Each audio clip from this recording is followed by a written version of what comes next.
Sudah masuk bulan yang baru lagi ya, Februari, nggak kerasa kita udah ada di bulan yang kedua di tahun 2026. Nah, kalau saudara ingat Januari kemarin kita bicara tentang apa temanya? Reset, ya, tentang mengatur ulang. Nah, kalau yang bulan 2 Februari biasanya kita bicara tentang tema keluarga. Ya, nah karena kita diingatkan ada Cynthia di situ, ada Valentine di situ, wah ada banyak cerita-cerita tentang keluarga. Nah, pernikahan kita, keluarga kita ada dalam rencananya Allah. Setuju, saudara? Pernikahan kita, keluarga kita tuh bukan kebetulan. Ya, kalau mau jujur kan kita nggak bisa pilih kita mau lahir di keluarga macam apa, kita nggak bisa. Makanya keluarga adalah sebuah anugerah dari Tuhan buat kita. Ya, di tengah segala ketidaksempurnaannya, di tengah segala mungkin banyak konflik, kekacauan yang terjadi, tapi percayalah itu anugerah dari Tuhan yang menjadi bagian dalam kehidupan kita. Ya, itulah tentang keluarga. Nah, hari ini kita akan bicara tentang pernikahan yang berpusat pada Kristus, yaitu sebuah pernikahan yang ada dalam rencananya Tuhan. Karena kalau kita bicara keluarga, kita nggak bisa lepas dengan bicara pernikahan. Setuju ya? Pernikahan yang kuat, keluarganya akan sehat. Nah, sebaliknya, waktu pernikahan kita kacau, keluarga kita juga akan jadi kacau tuh. Keluarga yang kita jalani juga akan jadi kacau. Nah, makanya ayatnya ini Efesus 5 ayat yang ke-21. Nah, biasanya kalau dalam setiap bicara tentang pernikahan, Efesus 5 ayat 22 sampai 33 itu menjadi topik tuh. Hai istri, tunduklah, yang gitu. Saudara pernah ingat ayat-ayat itu? Nah, kadang-kadang kita lupa ayat yang di atasnya, ayat yang ke-21. Padahal ini ayat yang penting sekali untuk kita renungkan. Efesus 5 ayatnya yang ke-21. Untuk menghormati Kristus, hendaklah kalian tunduk satu sama lain. Saya kasih keterangan kata tunduk. Kata tunduk di situ memiliki arti menempatkan diri secara sukarela di bawah kepentingan orang lain. Itu arti kata tunduk. Jadi tunduk tuh bukan berarti penindasan. Ya, istri harus tunduk, berarti harus sepertinya harus di bawah, direndahkan. Enggak gitu. Istri tunduk bukan karena rendah, tetapi karena Kristus. Suami mengasihi bukan dengan kuasa, tapi dengan pengorbanan. Itu semua adalah bentuk respon terhadap kasih Kristus. Karena kalau kita baca ayat-ayat selanjutnya, itu kan bicara tentang gambaran Kristus dan jemaat. Setuju ya? Pernikahan itu bicara tentang gambaran Kristus dan jemaat. Makanya sekali lagi, bicara tentang tunduk bukan bicara tentang siapa yang paling berkuasa, tapi justru siapa yang paling rela untuk mengasihi. Itu arti kata tunduk, saudara. Ya, Efesus 5. Makanya tunduk sekali lagi bukan penindasan, tetapi sebuah sikap hati untuk melepaskan ego dan mengutamakan orang lain. Kalau kita bawa dalam pernikahan, kita mengutamakan pasangan kita. Kita mengutamakan orang yang kita cintai. Tapi kan Pak, dalam kenyataannya nggak seperti itu Pak. Melayani dalam sebuah keluarga bukan hal yang selalu indah. Setuju saudara? Saya menikah 26 tahun dan sampai hari ini pun nggak mudah tuh untuk bicara tentang melayani. Sesama pasangan, anak-anak nggak mudah tuh untuk melakukan itu. Karena dalam pemikiran saya gini, seringkali kita punya harapan. Kalau aku berubah, dia pasti berubah. Setuju kan saudara? Kalau saya berubah, wah istri saya pasti berubah. Kita mulai lebih sabar, kita mulai lebih rohani, kita mulai lebih mengalah. Namun hari berganti hari, orang di dalam rumah kita, pasangan kita nggak berubah. Saudara pernah ngalamin yang kayak gitu? Nada bicaranya tetap tinggi, gitu ya. Kebiasaan-kebiasaan tidak berubah, sikap melukainya kadang-kadang muncul, bahkan sering kali muncul. Padahal saya sudah rohani loh. Padahal saya sudah melakukan yang terbaik loh. Saya sudah sabar loh. Maka masalahnya bukan pada perubahan kita, melainkan pada alasan kenapa kita berubah. Ketika kita berubah supaya pasangan kita berubah, itu kan seringkali alasannya begitu ya.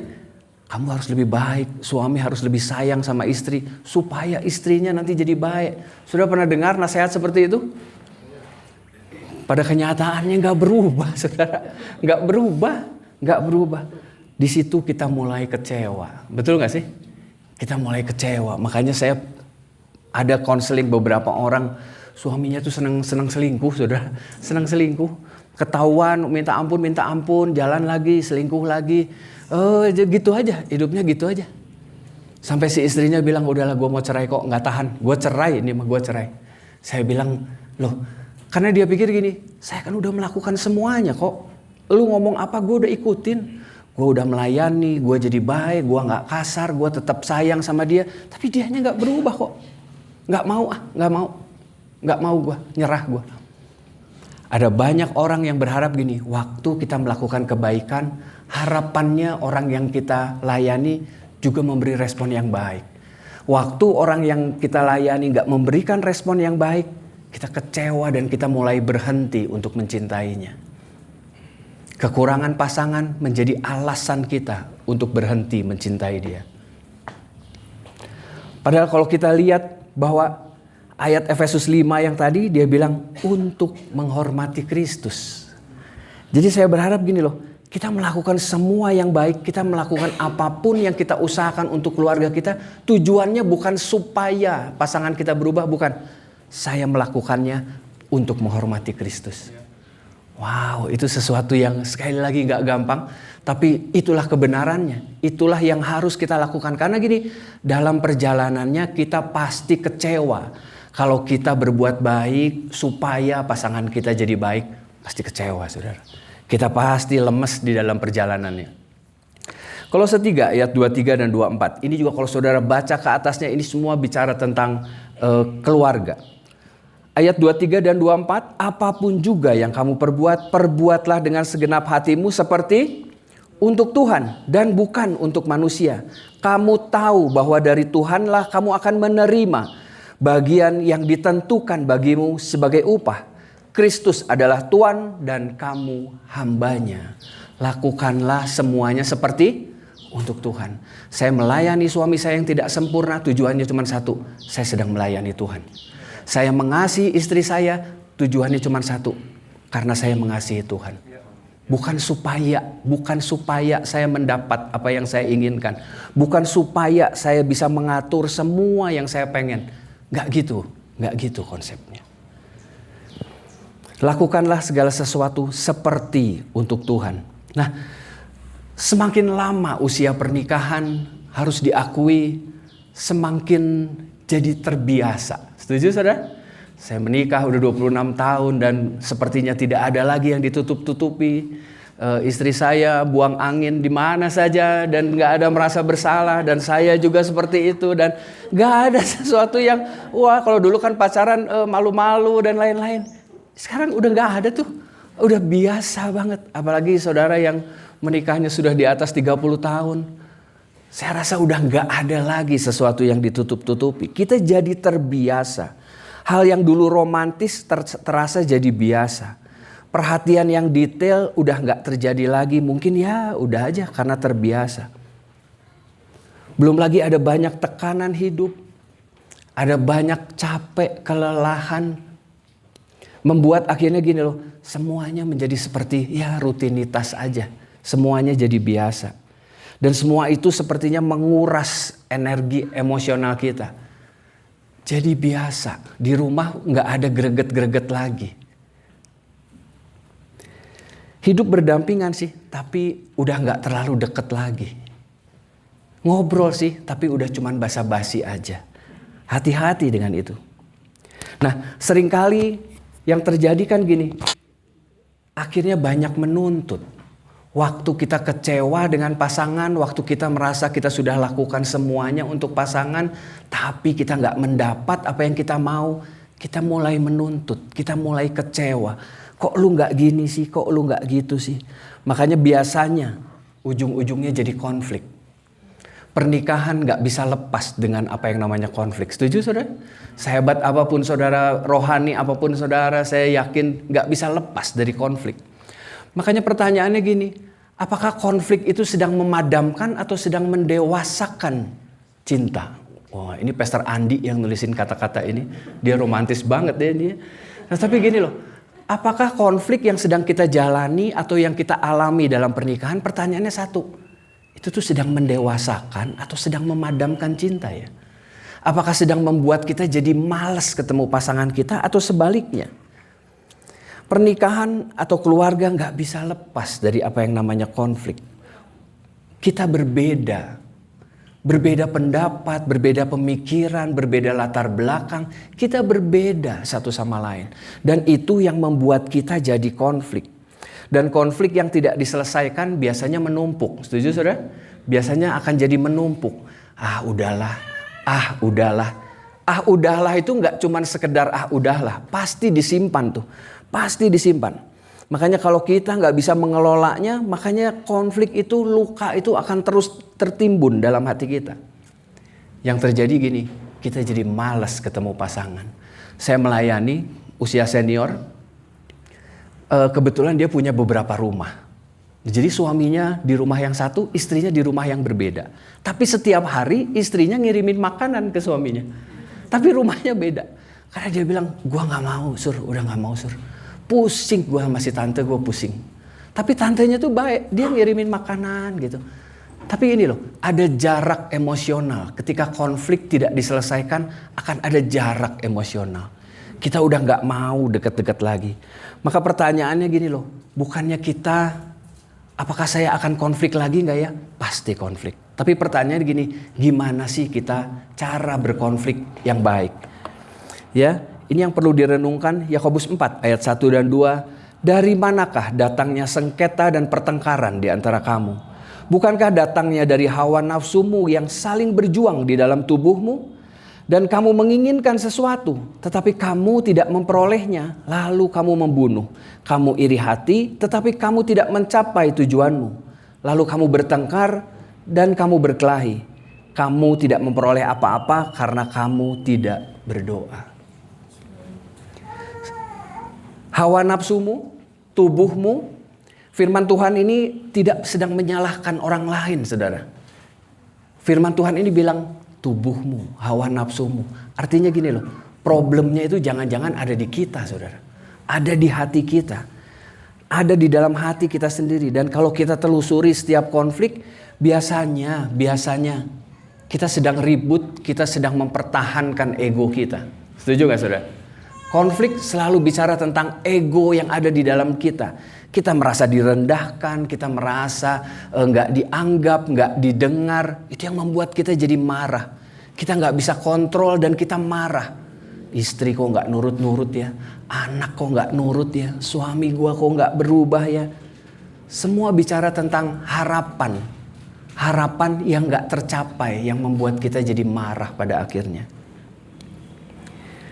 Sekali lagi, sadari bahwa kita sedang menikah dengan orang yang berdosa. Setuju saudara?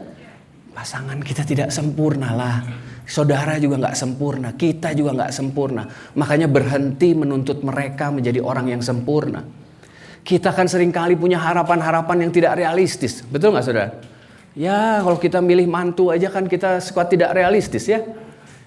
Cinta Tuhan, pintar cari duit, cantik, apalagi saudara, sehat, keluarganya baik-baik, sehat mental, sehat badannya, rajin menabung, harus pelayanan, sepertinya di bawah Yesus sedikit gitu ya, kayaknya ya, malaikat sedikit lah gitu. Kita kadang suka tidak realistis saudara, betul gak sih? Kita menuntut orang lain tuh sepertinya sempurna. Kita pengen pasangan kita tuh mengetahui semua yang kita inginkan. Makanya ketika keinginan kita bertabrakan dengan realita yang kita hadapi, kita mulai kecewa dan kita mulai marah, kita mulai konflik.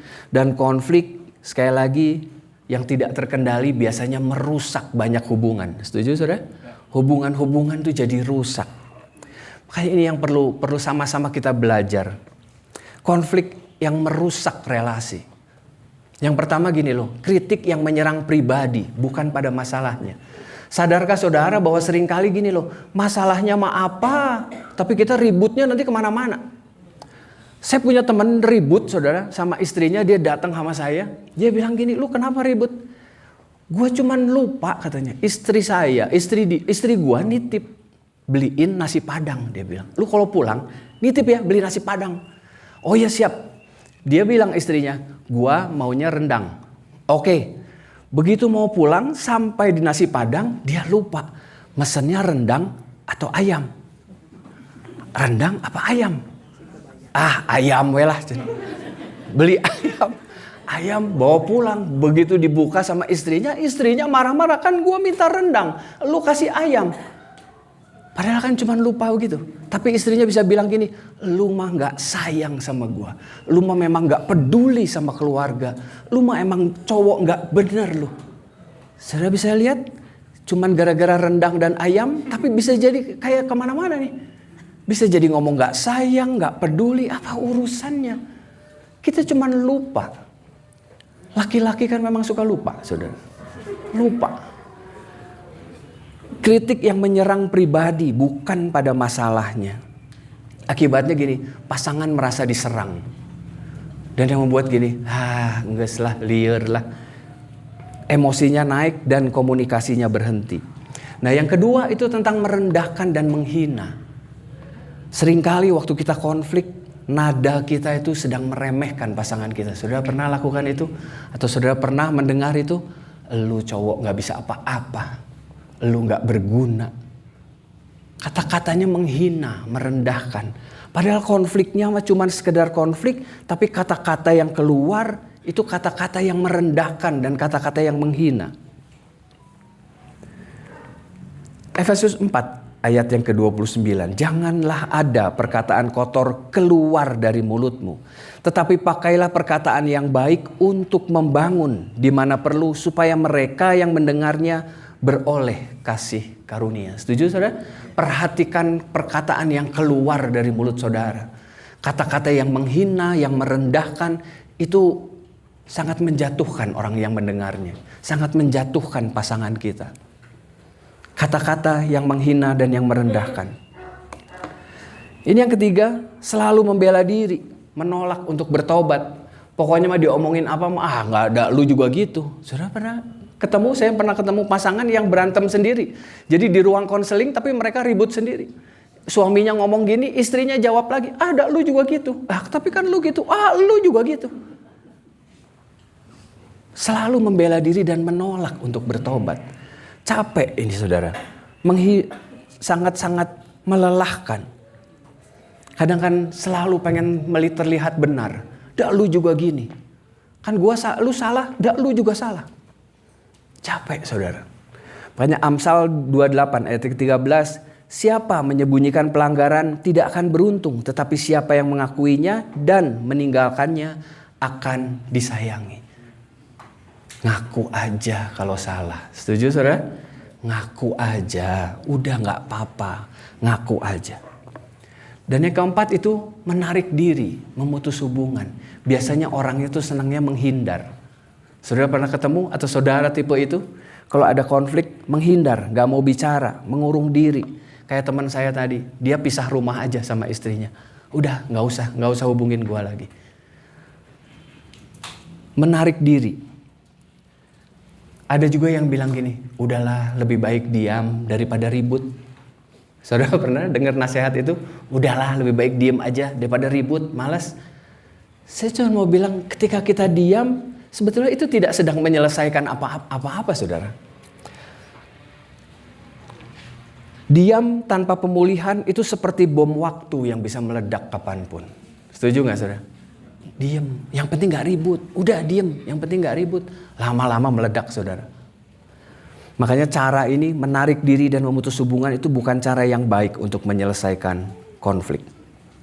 Nah, harusnya pengenalan kita akan firman harusnya membuat kita bisa menjalani, memahami bahwa kita kadang-kala gak bisa menghindari konflik.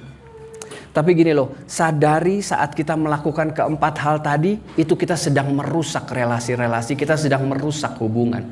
Itu lebih bahaya saudara. Makanya ini kita belajar Efesus 4 ayat 32. Tetapi hendaklah kamu ramah seorang terhadap yang lain, penuh kasih mesra dan saling mengampuni, sebagaimana Allah di dalam Kristus telah mengampuni kamu. Ramah seorang terhadap yang lain. Makanya lewat firman ini kita mau belajar Gimana sih cara menyelesaikan konflik? Menurut firman Tuhan yang pertama gini, rendah hati untuk mengakui kesalahan. Setuju saudara? Udahlah, rendah hati. Ngaku aja kalau salah, toh nggak apa-apa. Jadilah rendah hati. Apalagi kalau kita minggu-minggu lalu kita bahas tentang Mazmur 139, tentang selidiki aku, ujilah aku. Saudara ingat itu? Ayat itu Daud bilang gitu, tujuannya gini loh. Kadang kita pun nggak tahu sih kondisi hati kita. Kita perlu kebenaran firman Tuhan untuk menyelidiki hati kita. Tuhan, ayolah kasih tahu aku. Jadilah rendah hati untuk mengakui kesalahan. Jadilah rendah hati untuk mau bertobat. Dan yang kedua itu, berani mengampuni.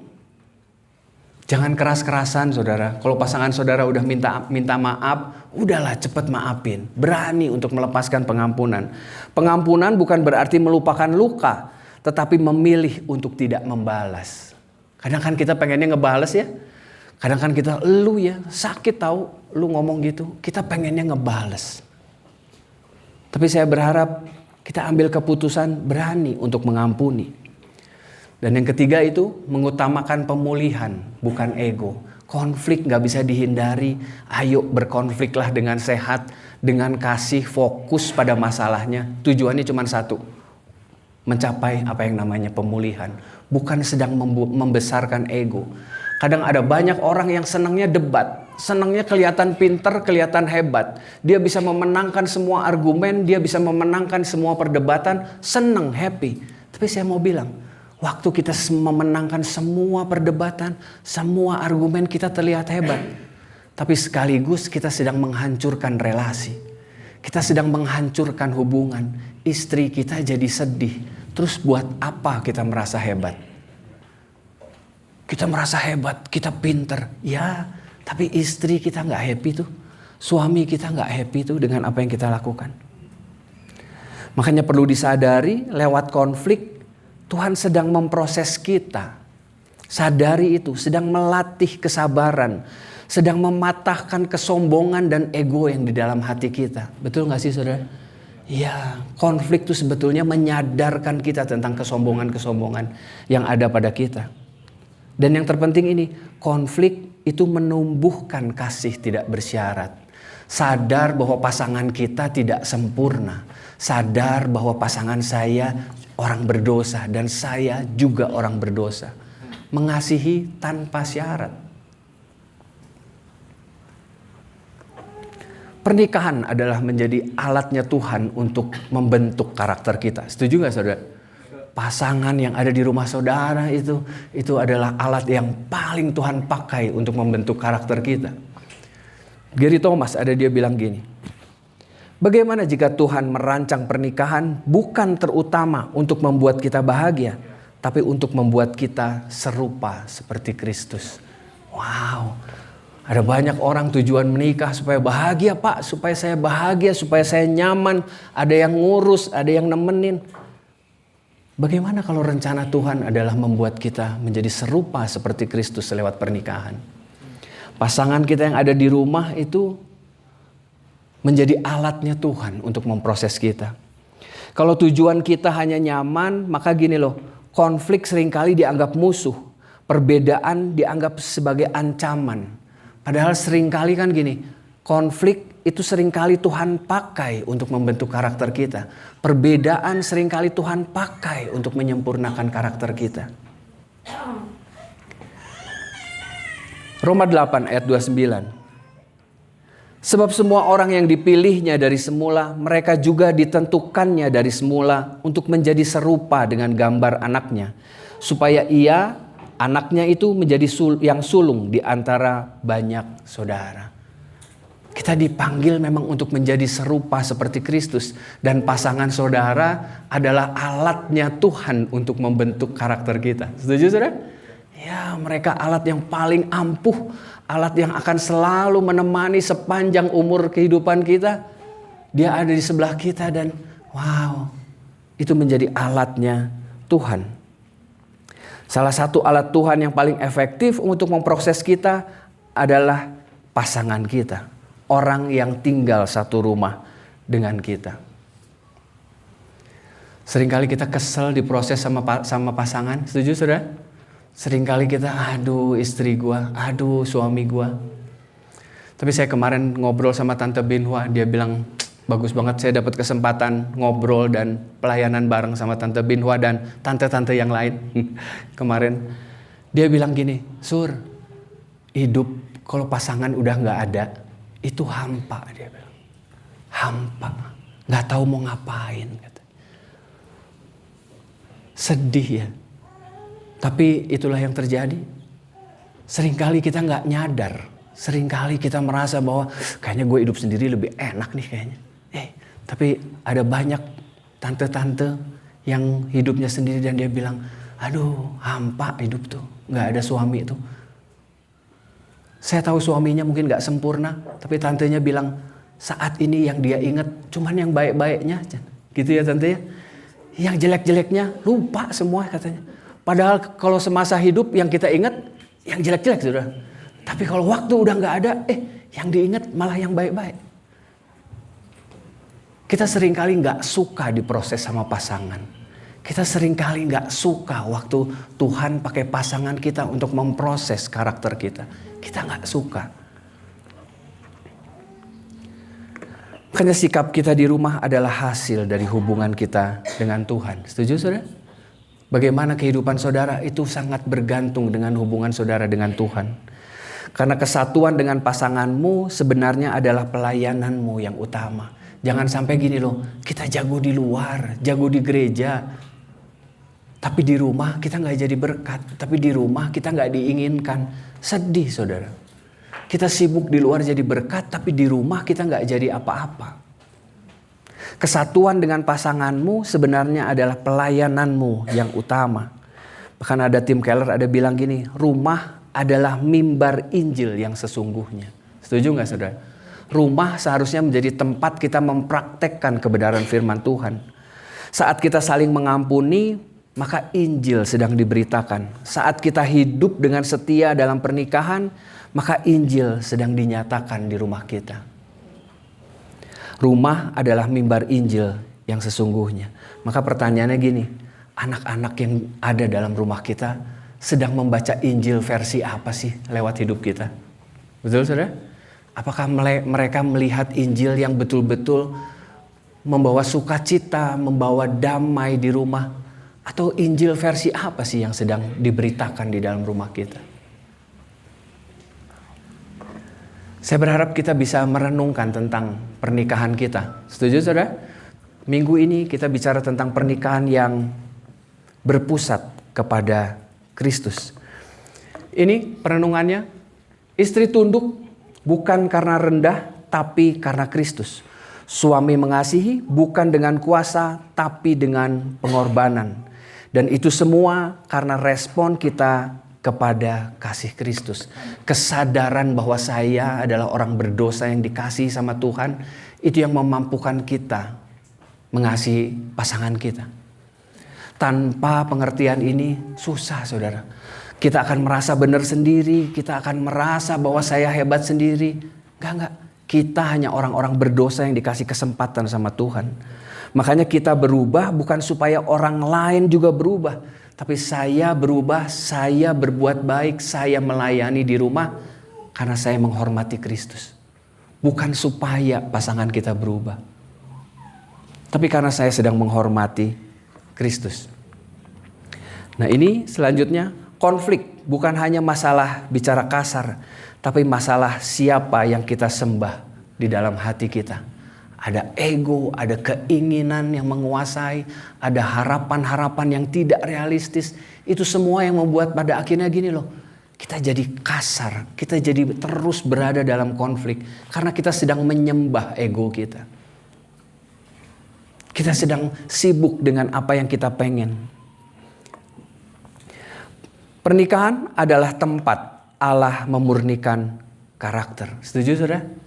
Ya, pasangan kita adalah alat yang paling efektif dari Tuhan untuk memurnikan karakter kita. Maka pertanyaannya itu, apakah saya masih melihat pasangan saya sebagai alatnya Tuhan untuk membentuk saya? Apakah kita masih melihat itu? Ataukah jangan-jangan gini, pasangan saya sudah tidak peduli, saya mau jadi apa juga nggak peduli. Bertobat untuk itu saudara. Karena kita sama-sama dipanggil untuk menjadi serupa seperti Kristus. Dan ini yang terakhir, kasih karunia sebagai solusi dari konflik. Sadar akan dosa. Amin saudara. Jangan keras-kerasan, jadilah rendah hati untuk bertobat, jadilah rendah hati juga untuk mau mengampuni.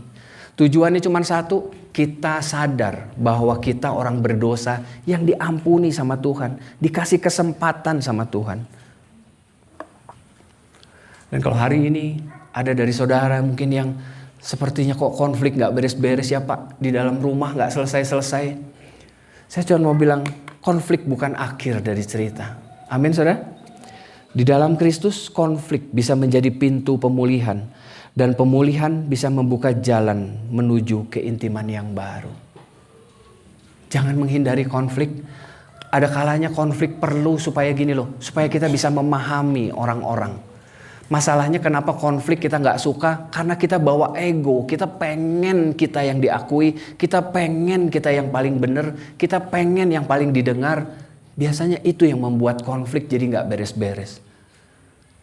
Izinkan konflik menjadi alatnya Tuhan untuk memproses kita menjadi lebih baik. Amin saudara. Jangan buru-buru menghindari konflik. Siapa tahu itu alat Tuhan untuk memproses kita.